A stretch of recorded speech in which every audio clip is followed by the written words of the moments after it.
Christy J with Stitchin Heaven, and welcome back to Schoolhouse Dash. Today we're going to introduce a star, and it's going to be the Ohio star, which is a very classic star block that you can use in so many different quilts. So the star will actually go right here on the top, and there's one on the bottom. It's a very fun block. We're going to use all those beautiful blues. We just hope that you're enjoying this sew along. We're on the home stretch now, so not many more left till we finish this beautiful quilt. But please just keep posting your homework because we love seeing your blocks. And just remember that we are giving away prizes every week as well. Island Batik is sponsoring us, so they're Island Batik fabrics, which are gorgeous. So thank you so much for joining us, and here's Mitzi. All right, next up on the list is the Ohio Star, another fabulous traditional block that fits beautifully into the Schoolhouse Dash quilt. Now, this is going to be the block right here, and I love this because the Island Batik colors just fit together so beautifully. So we've got everything from the ocean, I've got waterfall, bluebird, and then of course icicle to help set everything off within that star. So there's a couple of steps we're going to look at. We're making some half square triangles. They're then going down to the quarter square triangles. So we'll take it a little bit slower on this one, make sure everything goes through really well. Again, cutting is extremely important, so make sure you're definitely getting your cutting done really well. Okay, so I'm actually going to keep my directions close on this one to make sure I'm walking you through it just right. The directions are great on it. It's going to tell you exactly how to do the blocks and to make the cuts, but I just want to make sure we're getting through it all together. So the first part is going to be making those half square triangles again. So we're taking our bluebird. I've got the bluebird here, I've got a waterfall, and I've got an icicle. And what we're going to do is we're going to go ahead and take first the line, we're drawing that diagonal line again down bluebird. So I'm just going to line this all up. I'm using my sew line. This is my air erase pen and one of my creative grid rulers. I'm going to go ahead and draw that line. And I can still see it's on the bluebird, even though my colors are kind of close, I can still see it pretty well. And this is air erasing also. So even if you did happen to mark it on one of your other pieces, we didn't supposed to, it's within just no time that the color is already gone. It does not linger behind on your fabrics. Okay. So just like how we made our half square triangles before with some of the other blocks, we're doing the exact same thing to start with here. So I'm going to take my bluebird, and the first I'm going to put it on is on top of my waterfall. And I'm just going to line that up, and then we're also going to do it on top of my icicle also. Make sure those are nice and even. I'm going to go ahead and start with my half square triangles, just like we've done in the past. And so using that 1/4 inch foot, I'm just going to stitch at a 1/4 inch away from my drawn diagonal line that goes right down the center. And there is one. And let me go ahead and do the one with the icicle. Now you are going to be making a total of 2 of these blocks for the quilt. So you're going to have 2 Ohio stars in there. And I'm just going to go ahead and send the second one down. All right. I'm just going to trim those threads. Make sure my iron is staying nice and hot because we are definitely going to be using it to do a lot of pressing on this one. And then I'm going to go back and do it on the opposite side of my drawn line. So where I can be able to just cut these in half and have enough half square triangles to start working with. So again, just stitching down that 1/4 inch line. Get to my end piece. I'm just going to feed the next one through as well. Almost there. All right, we are through. So the first thing I'm going to do, I'm going to take my snips, let me cut my little thread tails, and then I'm going to take my larger scissors. Again, you can do this with a rotary cutter. I've got my scissors here close by, so I'm going to use those. Right, and this is the waterfall ones, and so this is going to be my icicle. Let me just trim that, cut that down. So I've got my 2 half square triangles ready. Now this is going to get a little specific on this. Normally we've talked about pressing to light to dark or whichever direction. On this one I'm going to start with my waterfall and bluebird first, and we are actually going to press towards the waterfall. So I'm going to go ahead and put a little heat on that seam. And this is why I'm keeping my directions close so I can keep referencing back and forth, because there's a little bit smaller steps to take on this, but it's still a very easy piece to do. So don't get intimidated by it. It's just gonna take a couple extra steps on there. But it makes for a beautiful piece. Love the Ohio stars. Doing them, you can do them so many different ways with different colors, and you can really change it up very easily. Now I am going to go ahead and, because I always do, I'm going to go ahead and take these points off. I don't keep my little dog ear points on there. Those get tossed away. Okay. And I'm just going to reference back, and on the bluebird and the icicle, we're actually going to press towards the bluebird. So let me go ahead. That's just my iron heating up and making noise, because that's what it does. Let me know it's on, nice and hot. I love my star irons for their heat and giving a good press all the way through. This also has great steam in it too. And have you seen before, I do use a lot of steam with mine. Give it a good press. Okay. And again, I'm going to go ahead and trim off those corners, because there's really no need to leave those on. They just add extra bulk. There is no need for. And I'm just trimming them off that I'm straight and even with my fabric. So not trimming into really the seams, anything like that, just trimming off that little bit of corners. Okay, so now I've got in here, I've got two that are the icicle bluebird. I've got two waterfall bluebird is where I'm at next.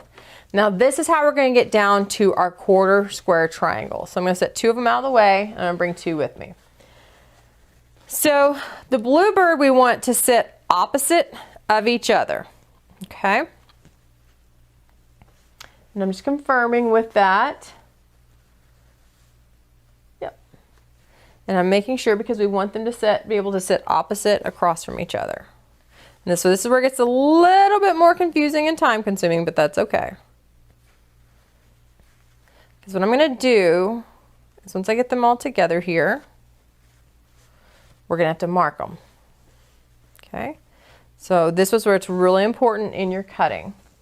Now I am going to go ahead and stick a small pin in here, because I just want to make sure it holds together. And I'm going to do it off to the side. I'm not going to do it down my center, because I'm actually going to go ahead and trim my center, or pardon me, mark my center first, and that's where it's going to get trimmed. But my main thing is just that it sits. So again, my colors are opposite of each other. So bluebird's away from bluebird, and waterfall and icicle are opposite each other. So let me just lay those out. Just line them up. Sometimes it's easier to lay them down to line them up. There we go.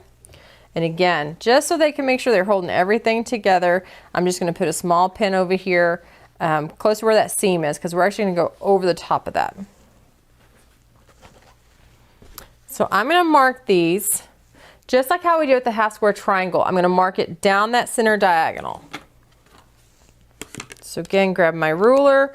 I'm going to turn this actually, because I don't want my pin rocking underneath my ruler, because it can throw off my line. Just make sure we're good and even. Just take your time with this step. And what I like to do, just to make sure I'm really good and lined up, I'm going to pick a line going across. I'm going to lay on that prior seam line. And that way I've got a good straight, and it helps me to line up my points. And then I'm going to mark across that. Okay, let me just go ahead and do the other one. Again, I'm making sure, I'm going to pull that pin because it's a little bit off from where I'd like it to be. And I will go ahead and stick this back in.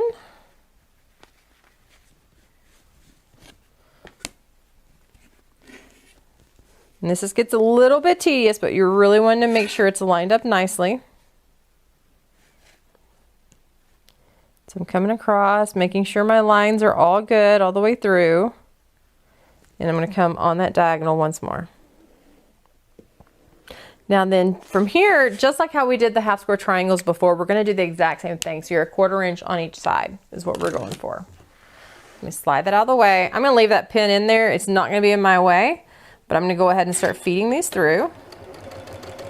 When you get to your center where all those seams meet at, take your time and just let your machine feed through it. Don't try to force your fabric through, because that's how you get it to be a little bit distorted otherwise. And we really would love to have some nice clean points with this. I'm gonna go ahead and feed my other one through.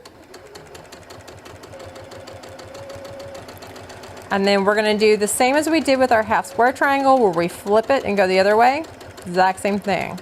We're just now taking those, what was squares, they went to half squares. Now they're gonna go down to quarter squares. Just gonna turn it around here. Go ahead and feed it through, nice and even.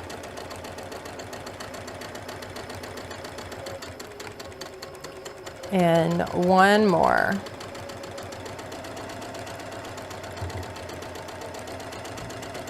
All the way to the end. Finish that out. And I'm gonna go ahead and pull those pins because I don't need those holding it together. Just trim my threads. So you can see it kind of looks interesting from the one side. You've got your definite stitch lines, and don't be afraid, but this is where we go ahead and start cutting some more. So I'm gonna follow that diagonal line I just drew. Okay, there's one.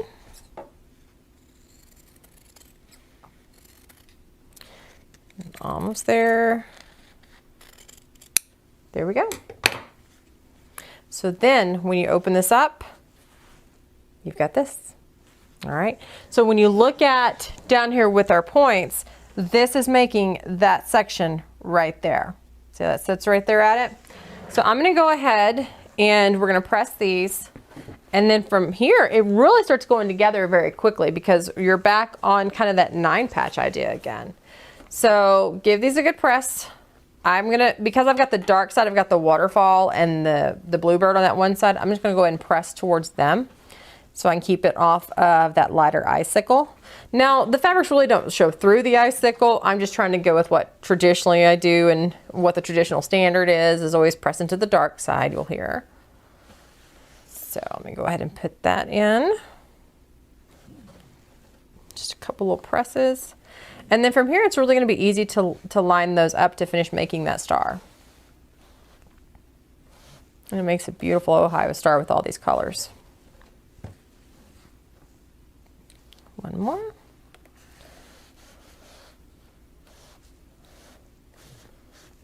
All right. So we're still on, make sure my iron's still good and hot because we're going to be needing that here in just a minute as we press through these. Now, as always, I'm going to take some smaller little snips here. I'm going to go ahead and take my corners off. I do not need those. So I'm going to trim those right on down and out of our way.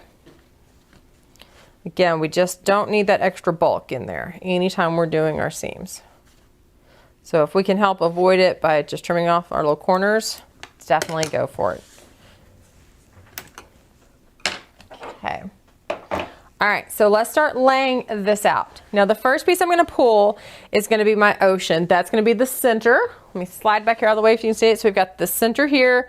We've got those 4 pieces we just made. And then of course we're coming in with our icicle in the corners. So when I lay it out here on my Martelli board, I'm gonna go ahead and start there. We know the waterfall, and you'll see this in your pattern, goes toward that center ocean color. So I'm gonna set those in first. Okay, and then it's very simple. From there, I am just adding in my 4 corner pieces. Let me take 4 of these, 1, 2, 3, 4. And that is my icicles. They tuck in really nicely on there. Okay, and look at that. I've got my Ohio star going. Again, it's a 9 patch. Again, we're 3 by 3.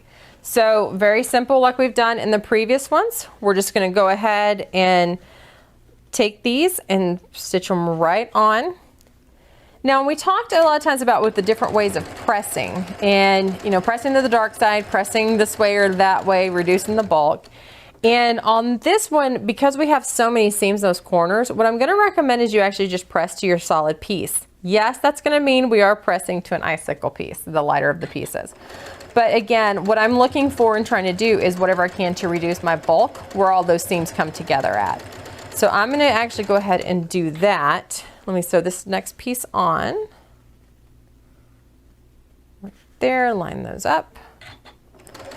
Send that through.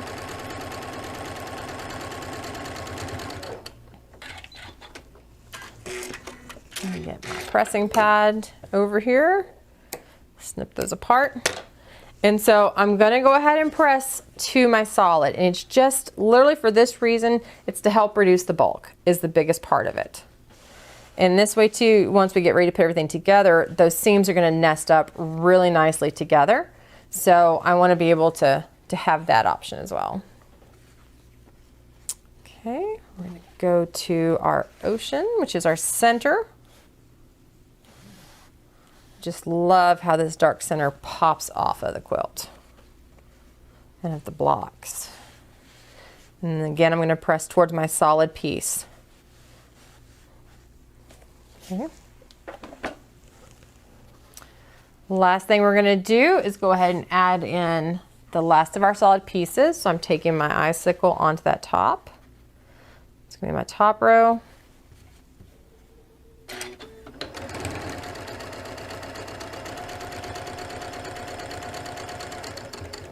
Next, I have the points of my star on the side of it that are going to touch on that ocean.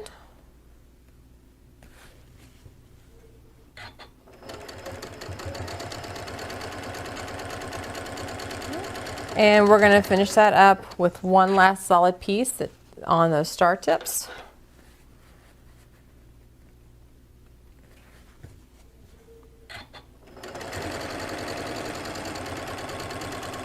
So it's very easy, like I said, it's putting it together. It's really no different than a 9 patch. It's just a matter of what those parts of those blocks look like. So I'm going to trim that. Again, I'm going to press to my solids. Make it super easy on that for us. There's the one. So my top or my bottom, they're exactly the same. The top and the bottom are. The only one that's different is going to be your center, which has that beautiful ocean color. All right. So then we're just going to make sure everything is laid out correctly. All of our correct points are where they're supposed to be. Just going to do a rough layout. I check this and go back and forth every time so you can see we're getting right there at it. Last thing I got to do, put my rows together. So I'm just going to grab a couple pins here. And because I went ahead and chose to press those seams toward the solid blocks, it's going to allow me to nest those blocks up really nicely to help reduce the bulk there in those seam areas. And like I've said before, whether you're finishing your quilt yourself or you're sending it off to a long armer, whoever's finishing will really appreciate the fact you get those seams nice and flat. Okay, that's all pinned together to make sure everything is lined up. Let me send it through. Again, I'm going to pull my pins. I'm going to slow my machine, or if you need to stop it to get the pins out, that's perfectly fine. I'm going to make sure I do that. I do not want to run over any of my pins. Let your machine feed through where that bulk is sitting at. Okay, there's the top row. Slide out of the way. I do want to go ahead and press this because that's just kind of what I do. Like I said, I want to get through. The less I have to press a lot at one point, the better off I think I am. So I do press section by section by section. It just makes it easier in the long run to go ahead. Now I'm going to go, steam's off right now. I'm going to go and let that heat back up. I've got plenty of heat to press. Just want a little bit of steam there. So hopefully by the time we get this last row on, my steam will be ready to go. I do like to put steam into my quilt on those seams. Again, it just helps to keep the pressing down. It keeps your seams, more flat. I find it's totally optional whether you choose to use steam or not. A lot of quilters do not, and that's perfectly okay. It really comes down to a personal preference on it. The key to remember if you're going to use the steam though is that you don't iron on your fabric. You just press and push that steam into it, because the last thing you want to do is stretch or distort your fabric in any way. All right, time to put that last row on. Just let it go ahead and feed through. Let your machine do the work for you. Should never have to fight your fabric through your machine. Okay. That one is done. Come over here. A little pressure, a little heat in there. I'm going to lay that back. Do the same. Now again, I'm just going with just dry heat right now. I'm not putting the steam in it just yet. See if I can get a little bit. Yep, there it puts a little bit through. There it goes. Now again, while you did see me go across my iron, I am literally just glazing over the top of it. I'm not putting any weight in. I just want to get that heat and that steam in there, and then I'll come back and add that pressure. Okay. Once you are done with that, you have the Ohio Star. So you've got 2 of these to make, and then we'll be getting close to all of them being in there. And again, your Ohio Star, you're gonna see one down here on the bottom. You can see this one in the frame, and then the other one is gonna be a little bit up higher. Really easy because you have these blank spots with your solid pieces of fabric to add in really pretty designs when it goes to quilting, or whatever you like to do with it. It's gonna be great. So that gets your Ohio Star. So knock out the next one and be ready for the next quilt block.